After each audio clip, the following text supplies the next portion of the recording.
이미선 헌법재판관 임명 이후 여야의 극한 대치가 정점에 달했습니다. 민생 법안이 쌓여가고 있지만 4월 국회도 정쟁으로 얼룩지면서 빈손으로 끝날 가능성이 커지고 있는데요. 보도국 연결해서 자세한 소식 들어보겠습니다. 최지숙 기자. 네, 문재인 정부 2기 인사를 놓고 여야 갈등이 극심해지며 4월 임시국회가 제자리 걸음을 반복하고 있습니다. 박영선 중소벤처기업부 장관과 김현철 통일부 장관에 이어 주식 투자 논란이 불거진 이미선 헌법재판관 임명까지 완료되면서 여야의 극한 대치는 정점을 찍었습니다. 대여 강경 투쟁을 선언한 자유한국당은 어제 종로구 세종문화회관 앞에서 문재인 정부를 규탄하는 대규모 장외 집회를 열었습니다. 황교안 대표 취임 후 첫 장외 투쟁인데요. 한국당은 현 정권이 국민과 국회의 의견을 무시하고 코드 인사를 물어붙이며 좌파 독재를 완성해가고 있다고 비판했습니다. 선거법 패스트트랙 논의도 제자리 걸음을 반복하고 있는 가운데 시급한 민생 법안 처리도 뒷전으로 밀렸습니다.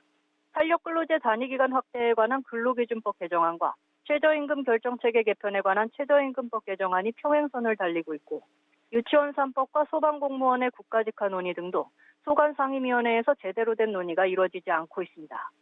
정부는 오는 25일 추가 경정 예산안을 국회에 제출할 예정이지만 한국당은 이에 대해서도 총선용 추경과 재난 추경을 분리 제출하라는 입장이어서 충돌이 예상됩니다. 네, 더불어민주당 이인영 의원이 다음 달로 예정된 원내대표 경선에 출사표를 던졌는데요. 관련 소식도 전해주시죠. 네, 그렇습니다. 다음 달 8일로 예정된 민주당 원내대표 경선을 앞두고 김태년, 노웅래, 이인영 의원이 3파전을 벌이는 양상인데요. 오늘 오전 이인영 의원이 가장 먼저 출사표를 던졌습니다. 이 의원은 국회에서 연 기자회견에서 총선 승리와 민생 경제 회복, 강한 여당 등을 기치로 내걸며 혁신을 강조했습니다. 당내 86세대의 대표주자인 이 의원은 특히 주류와 비주류의 구분을 없애고 지도부가 아닌 상임위 위주의 합의체제를 형성해 의원들의 배제나 소외가 없도록 하겠다고 약속했습니다. 이번에 선출되는 원내대표는 내년 총선을 이끌 막중한 역할을 맡게 되는데요. 이와 동시에 당청 관계 조율과 꼬일 대로 꼬인 여야 갈등 해소의 숙제도 안게 됩니다. 선거가 머지않은 만큼 이 의원의 출마 선언을 시작으로 김태년 의원과 노웅래 의원도 출사표를 던지고 본격적인 경선 경쟁에 불을 붙일 전망입니다.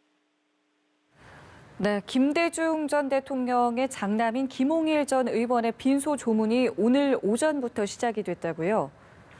네, 그렇습니다. 김홍일 전 의원의 조문 첫날에는 고인을 추모하는 정치인들의 발길이 이어졌습니다.